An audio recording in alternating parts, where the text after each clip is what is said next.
Reverendo Idera, é uma alegria enorme estar aqui com vocês nessa noite de alegria, de celebração por mais um ano desta igreja tão querida, tão amada. Trago também da Igreja Batista da Palavra o abraço caloroso a todos os membros dessa igreja, em cumprimento ao seu mais um ano de vida do trabalho de vocês. Eu queria convidá-los, sem demora, a abrir nossa Bíblia no Evangelho de Mateus. Mateus, capítulo de número 8.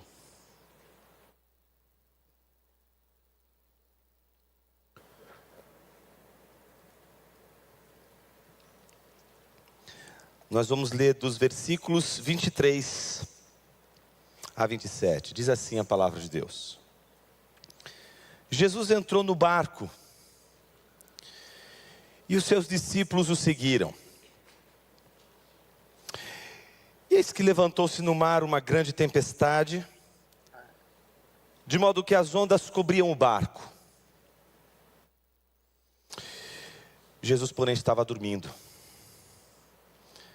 Mas os discípulos foram acordá-lo, dizendo: Senhor, salve-nos!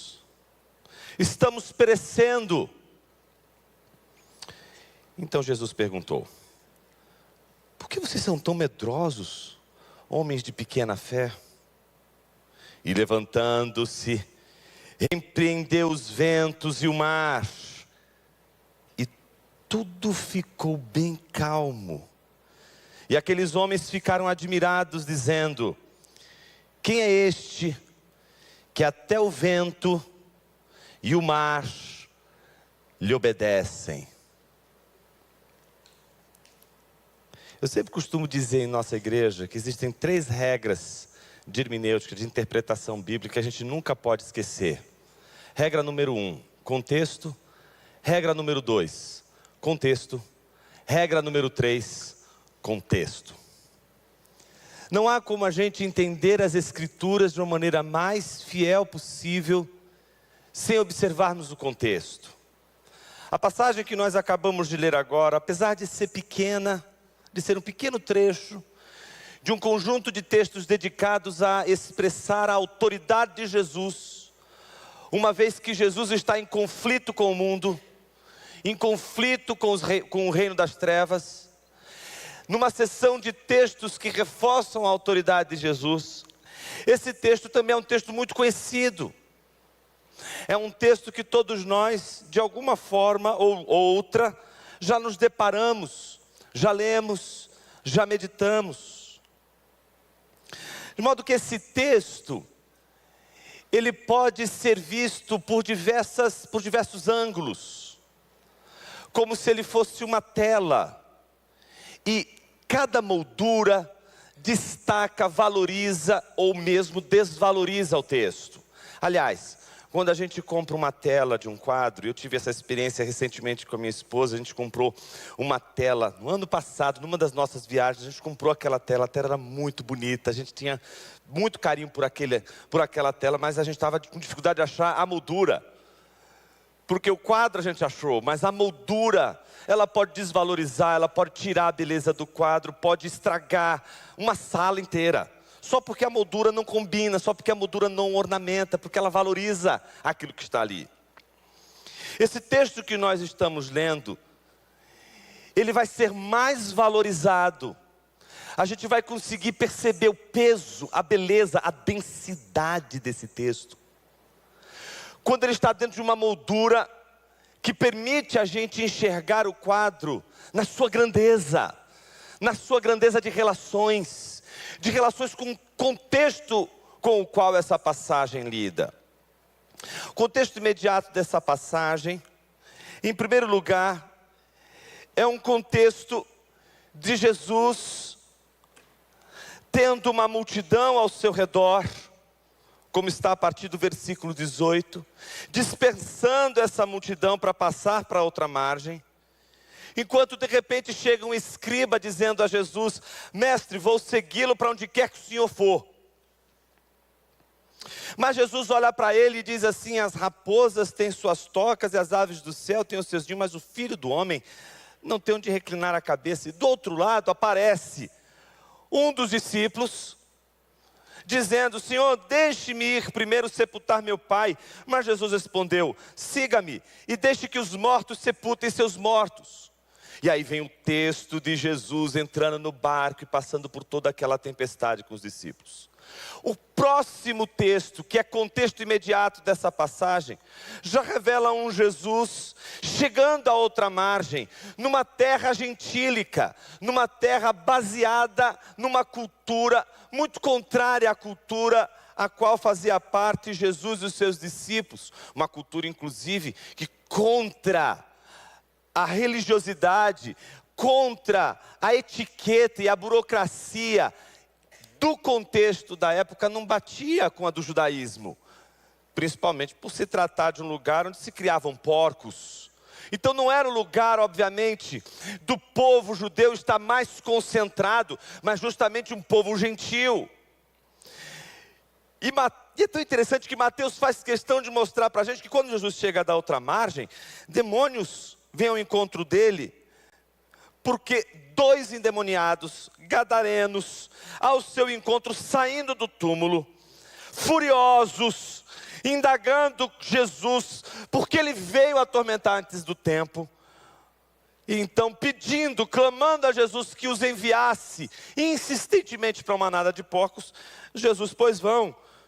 Então os porcos se precipitam, e dali a pouco, as pessoas da cidade, sobretudo os donos do negócio, que tiravam recursos financeiros daquilo, de repente ficam apavorados, vão embora, a cidade inteira fica sabendo daquilo, e a mesma insistência com a qual os demônios pediram para que Jesus os lançasse nos porcos, eles insistiram para que Jesus saísse da cidade. E disseram a Jesus, pedindo-lhe com insistência, que se retirasse dali. Ou seja, o texto que nós acabamos de ler está entre 2 passagens que aparentemente a gente olha e diz assim: mas o que isso tudo tem a ver com o que acontece com Jesus naquele barco? Observe, o contexto primeiro nos revela 2 tipos de seguidores de Jesus. Gente que está seguindo a Jesus, mas que não segue Jesus como Jesus quer ser seguido. O primeiro, um mestre, um escriba, promete lealdade a Jesus, mas sem calcular os custos dessa lealdade. Portanto, ele é rápido demais para fazer promessas. Ele é rápido demais para dizer: eu vou seguir Jesus. Ele é muito emotivo em relação a Jesus, a ponto de dizer: eu vou te seguir. E a resposta de Jesus é a resposta que revela exatamente o fato de ele, Jesus, não ter onde reclinar a cabeça. Ele quer seguir a Jesus, ele quer seguir a Jesus sabendo que Jesus vai passar por tudo que ele vai passar. Por outro lado, o outro discípulo, veja, que se aproxima de Jesus diferente daquele mestre, que se aproxima de Jesus chamando de mestre. Agora, um outro discípulo se aproxima de Jesus chamando de Senhor, e diz a ele: Senhor, deixe-me primeiro sepultar o meu pai. Mas Jesus respondeu: siga-me, deixe que os mortos sepultem seus mortos. Ou seja, se o primeiro discípulo que está seguindo a Jesus, que é um mestre que reconhece Jesus como mestre, mas é muito apressado quando vê Jesus dizer siga-me e quer seguir logo, sem calcular os custos, sem perceber que aquilo tem um custo, sem perceber que não é seguir do jeito que você quer seguir a Jesus, mas é seguir como Jesus quer ser seguido. E rapidamente ele diz: quero te seguir. Do outro lado nós temos um que é lento demais para prometer. Veja, ele promete lealdade a Jesus Cristo, desde que fosse refeito os cálculos do custo. Muito pesado ter que ir agora. A gente não sabe se o menino tinha o pai falecido naquele exato momento, ou se ele estava em vias de falecimento, e como ele provavelmente seria o primogênito, ele deveria cuidar das coisas do pai. Não sabemos se ele está dizendo o seguinte: olha, eu quero te seguir, mas eu tenho algumas pendências aqui, eu tenho algumas coisas para resolver, não é agora, mas eu preciso, é meu pai.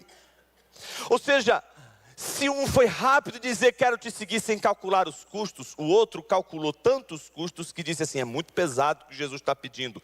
Deixa eu ver se eu consigo negociar com ele os custos. Deixa eu ver se eu consigo negociar com Jesus o quanto eu vou segui-lo. Então observe que o primeiro contexto é um contexto que revela a gente que está seguindo a Jesus, mas ou segue Jesus sem calcular o custo do que é seguir a Jesus, ou simplesmente porque quer negociar o seguir a Jesus com qualquer outro elemento que pode ainda assim parecer o mais louvável possível, mas que ainda quer negociar com Jesus algo fundamental, que é seguir como Jesus quer ser seguido.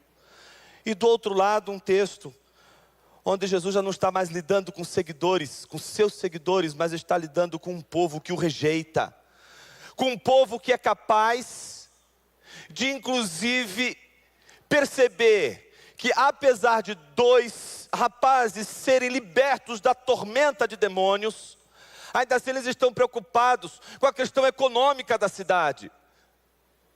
Porque tudo aquilo que Jesus fez trouxe um prejuízo para aquela cidade com relação àqueles porcos. Então uma cidade que não consegue calcular os custos ao ponto de dizer, poxa, valeu a pena, 2 pessoas foram libertas, 2 pessoas foram alcançadas, mas os negócios foram de mal a pior. E inclusive preferem ter Jesus à distância e insistentemente mandam Jesus embora. Não é fácil estar perto de Jesus, meus irmãos. Não é fácil seguir a Jesus. E aí você me pergunta, e o que isso tem a ver com o texto que nós lemos hoje, Jonas? Tem tudo a ver. Deixa eu começar te fazendo uma pergunta. E se nesse exato momento você tivesse condições de realizar o âmago de toda a liturgia aos domingos que fazemos em nossas igrejas, que não é outra coisa senão estar de todas as formas e de todas as maneiras diante de Jesus, como Jesus quer que a gente esteja, não como a gente quer estar diante de Jesus, mas como Jesus quer que a gente esteja. E se você pudesse agora entrar num túnel do tempo, e você estivesse agora diante de Jesus, o que você faria? Você é atravessado por todas as intrigas da vida humana. Você é atravessado por todas as suas inseguranças com relação ao seu trabalho. Você é atravessado com todas as suas inseguranças com relação ao futuro da sua formação. Você é atravessado por todas as suas dúvidas de fé, atravessado por incredulidade, por perceber-se cada vez mais frio. O que você faria se você tivesse agora a oportunidade de estar diante de Jesus?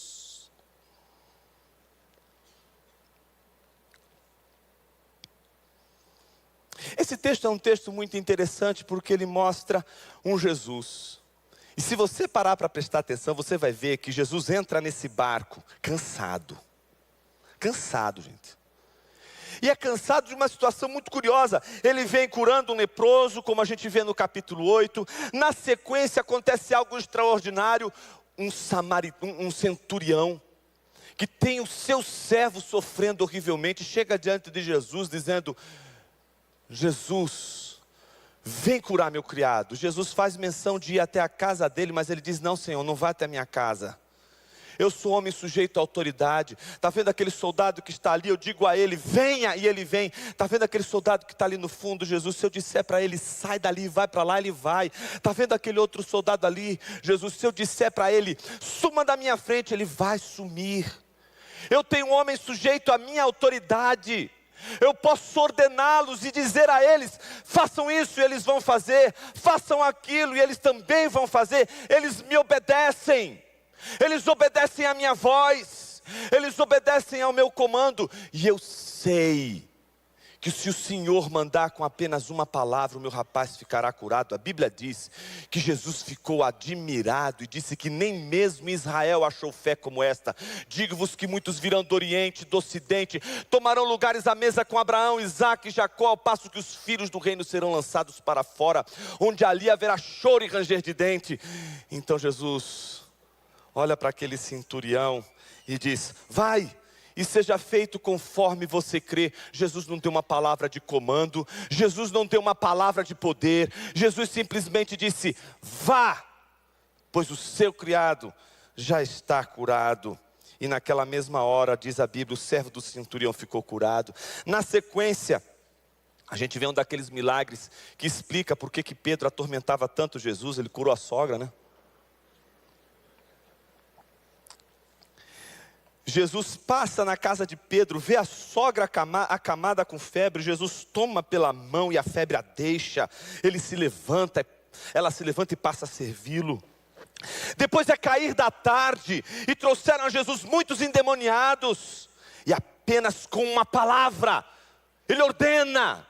E os demônios saem, os espíritos são expulsos. Ele cura todos os doentes para cumprir o que foi dito por meio de Isaías. Ele mesmo tomou as nossas enfermidades e carregou as nossas doenças. Dali a pouco chega 2 discípulos dizendo, querendo negociar com Jesus. Jesus entra num barco cansado. E a única coisa que a gente sabe é que Jesus dormiu. Gente, essa é uma das passagens mais ricas, porque ao entrar no barco, a Bíblia diz que os discípulos de Jesus seguiram ele. E eis que se levantou no mar uma grande tempestade, de modo que as ondas cobriam o barco. A Bíblia diz que, porém, Jesus estava dormindo. Sabe o que é um sono pesado? É esse. Imagina você naquele dia mais cansado da sua vida. Aquele dia que você mais trabalhou na sua vida. Aquele dia que seu corpo sentiu o peso, a exaustão de todo um trabalho. Não só o trabalho físico, mas o trabalho também do ensino, como foi o caso de Jesus. Às vezes a gente dorme profundamente. Você já parou para imaginar o que é acordar uma pessoa nesses termos, meu irmão? Imagina você acordar uma pessoa que está extremamente cansada. Tem que ter muita coragem, sobretudo para acordar quando Deus está tomando a sonequinha dele. Tem que ser um crente muito fervoroso para fazer um negócio desse. Tem que ser um crente muito ciente do que está fazendo. E quando a gente olha essa passagem, o que a gente vê é Jesus dormindo, enquanto uma tempestade está invadindo o barco.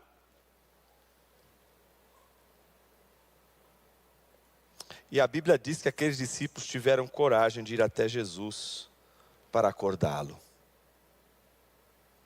E se fosse você? Você já parou para imaginar que a gente está num contexto onde até então você não vai encontrar nenhum dos discípulos de Jesus olhando para Jesus dizendo assim: tu és Deus. E diante de Jesus estabelecendo um culto. Você já parou para imaginar que o culto a Jesus não está acontecendo enquanto Jesus está discipulando os seus discípulos? Que os seus discípulos estão diante do Criador dos céus e da terra, o mediador de toda a criação, aquele sem o qual nada do que foi feito se fez, aquele que tem autoridade sobre os céus, sobre a terra, sobre o inferno e sobre tudo mais. De que eles estão diante de Jesus, mas você não encontra um discípulo de joelhos dobrados diante de Jesus, cantando hinos de louvores a Jesus. Por isso minha pergunta segue sendo uma pergunta ainda hoje, para você. E se você estivesse agora diante de Jesus, no meio de uma tempestade, não seriam poucos, mas muitos os que acordaram, ou que acordariam o mestre como os discípulos acordaram. Mas quem aqui, mesmo no meio da tempestade, daria toda a sua vida para ficar naquele barquinho, no meio da tempestade, quietinho, vendo o Senhor dos exércitos, o Criador dos céus e da terra, dormir?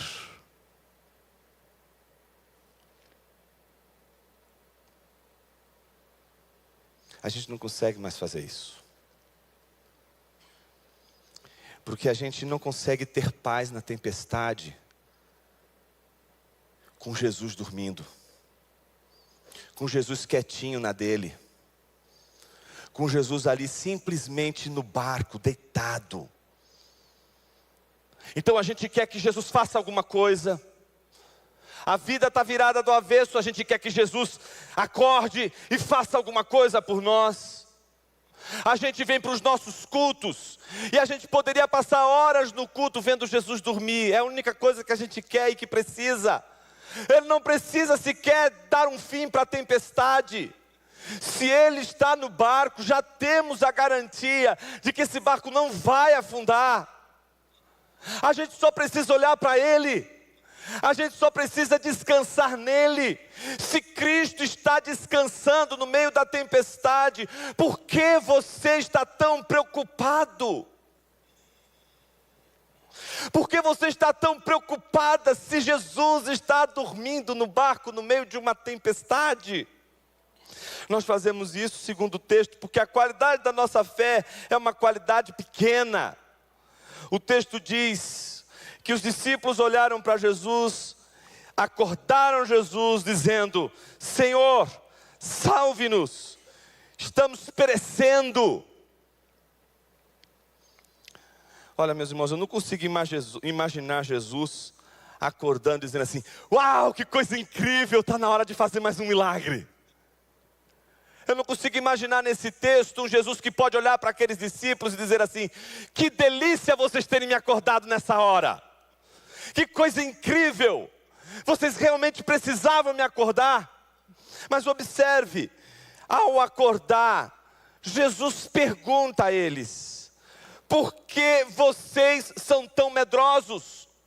O culto é um lugar para a gente vencer os nossos medos. O culto não é um lugar para a gente chegar e dizer: Senhor, acorda, levanta-se, vem cuidar do meu esposo que me abandonou, vem cuidar do meu filho que está nas drogas, vem cuidar do meu emprego porque está difícil, estão me perseguindo no meu trabalho. Senhor, acorda, porque esse diácono, essa diaconisa da igreja estão me infernizando.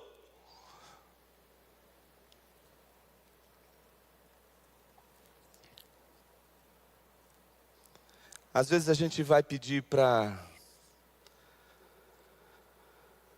Jesus fazer alguma coisa por nós num culto, quando a gente deveria simplesmente olhar para Ele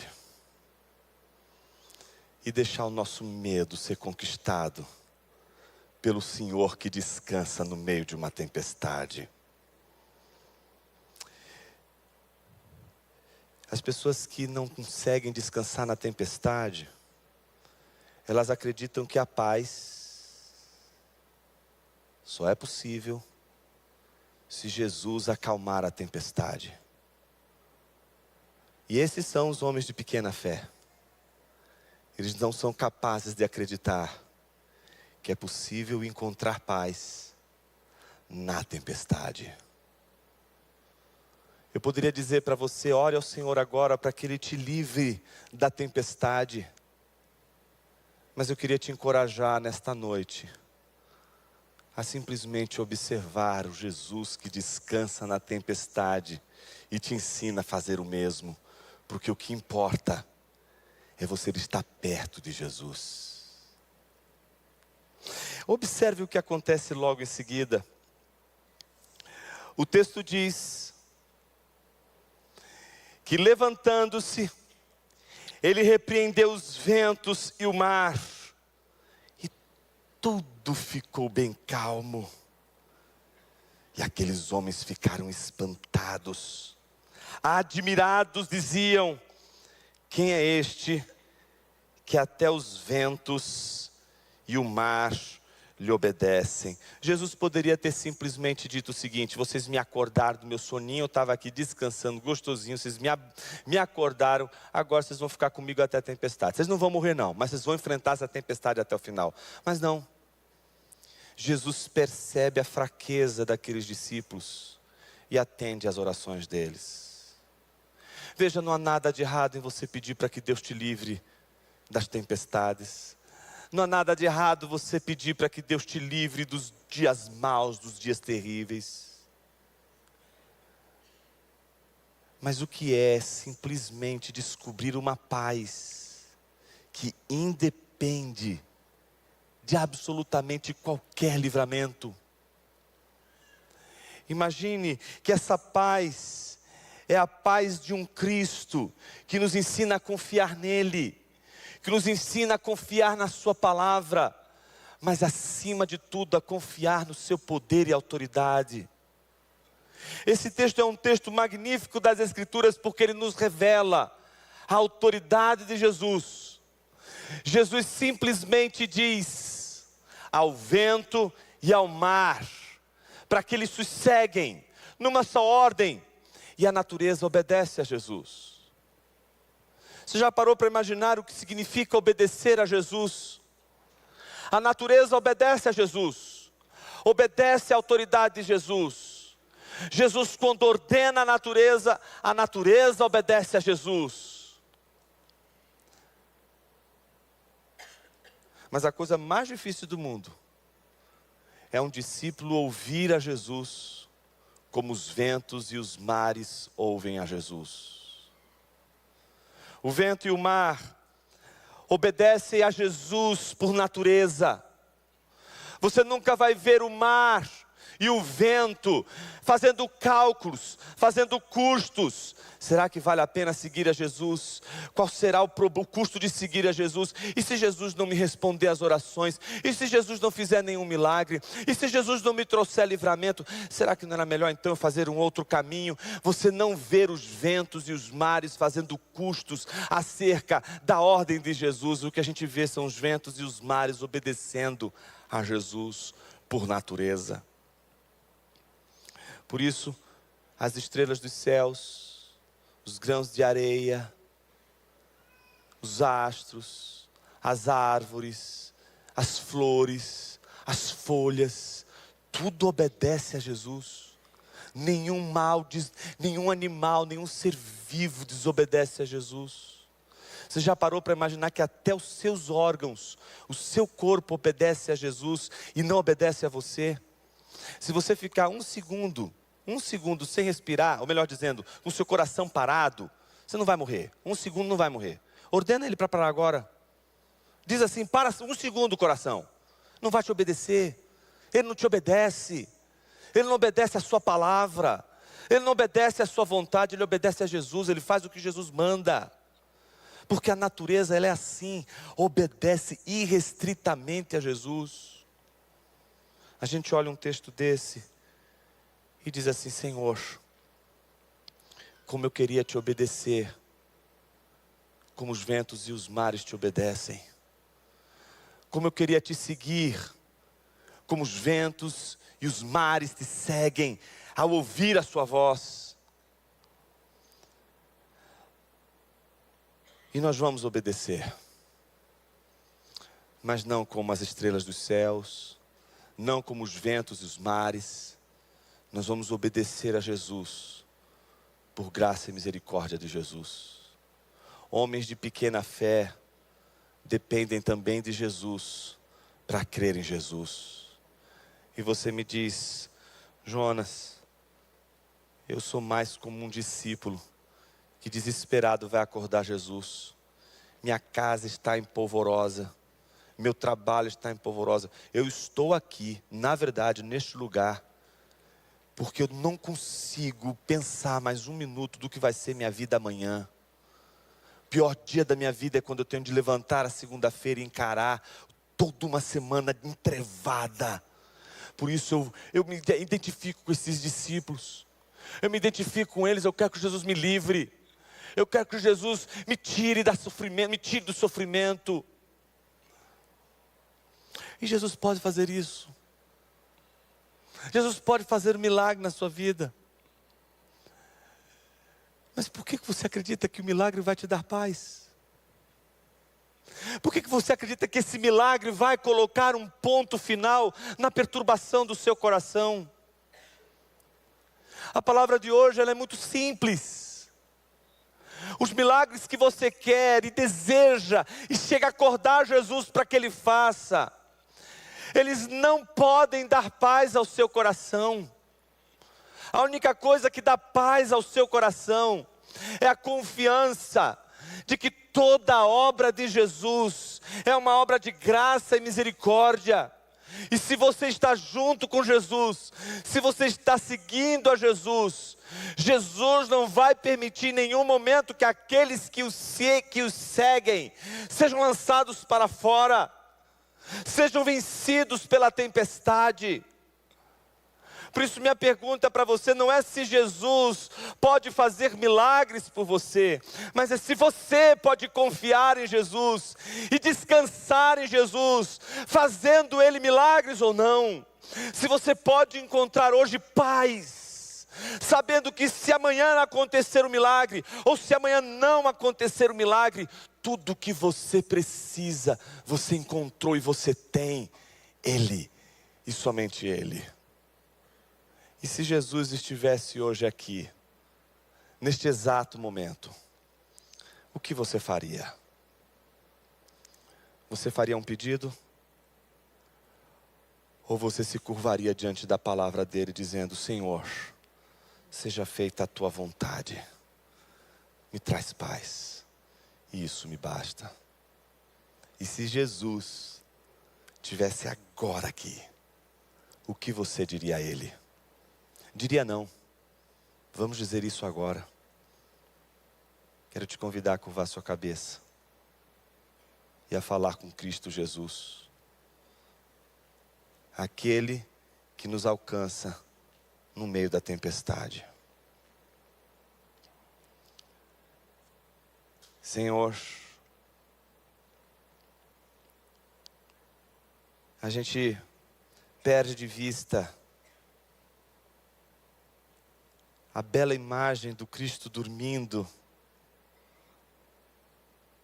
descansando no meio de uma tempestade, porque a gente está mais apavorado com a tempestade do que assombrado com o Senhor dos exércitos, o Deus Criador dos céus e da terra, dormindo num barco, arremessado de um lado ao outro, pelos mares bravios e pelo vento extremamente poderoso. Senhor, nós temos mais assombro diante das adversidades da vida, dos problemas da vida. Nós temos mais medo do que está ao nosso redor, mais pavor ao que está ao nosso redor, do que o pavor de ver o Cristo diante de nós, dormindo no meio de uma tempestade. Não conseguimos, Senhor, simplesmente diante desse pavor, nos humilhar diante dEle e em santidade dizer: Senhor, como não confiar em Ti? Como não confiar no Senhor? Por que a gente precisa ver tanto o Senhor mandar, ordenar, fazer as coisas? Por que a gente não consegue simplesmente contemplar o Teu agir? Ver a Tua mão poderosa na nossa história, conduzindo todas as coisas para a Tua glória. Não é isso que a Tua providência nos ensina? Que tudo o que acontece, mesmo as coisas ruins, estão sendo usadas pelo Senhor para forjar nosso caráter e tornar o nosso caráter semelhante ao de Cristo Jesus. Senhor, tem misericórdia de nossas vidas quando desafiados pelos problemas, desafiados pelas situações mais horrendas da vida, não conseguimos enxergar o Senhor e ter no Senhor a paz, a única coisa que a gente precisa. Somos homens de pequena fé, Senhor, e em nenhum momento o Senhor nos proíbe de Te pedir, de clamar, de colocar diante do Senhor os nossos desejos, de colocar diante do Senhor os nossos pedidos. Isso a gente está fazendo agora, Senhor. Mas ao mesmo tempo a Tua palavra nos exorta sobre a possibilidade de nos aproximarmos diante de Ti simplesmente para contemplar a Tua palavra, para contemplar o Senhor, para contemplar a tua autoridade sobre os reinos da terra e ver a tua ação na história, muito antes de nós termos tido uma experiência gloriosa de conversão e restauração das nossas vidas diante do Senhor. Nos ajude a enxergar na nossa vida, no nosso entorno, mesmo nas nossas lutas, a tua mão poderosa conduzindo todas as coisas, e termos o nosso coração acalmado. Socorre-nos, Senhor, no meio das ondas desta vida, e nos leva à confiança no Senhor, que ordena aos mares, que ordena as tempestades que cessem. Nos ajude a perceber que estamos diante do Deus Todo-Poderoso. Assim oramos, no nome dEle, no nome do Teu Filho, no nome de Jesus. Amém. E que a graça de nosso Senhor Jesus Cristo, que o amor de Deus Pai, a comunhão e a consolação do Santo Espírito, seja para sempre com todos. Amém.